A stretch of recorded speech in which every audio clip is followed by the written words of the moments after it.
Em diuen Alexia Manzano Muñoz, tinc 11 anys, vaig al col·legi Niño Jesús de València, estudio 6è de primària i soc de la Falla, segon tram avinguda del País Valencià, Caixa d'Estalvis i voltants.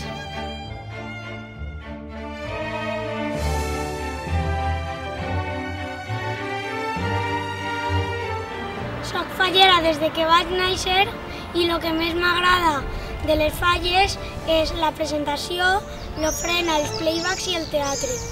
L'ofrena perquè és un acte que comparteix amb la Verge dels Desemparats i m'agrada molt, i la presentació perquè ho comparteix amb el meu president infantil, la meva fadera major i el meu president, i això és el que més m'agrada.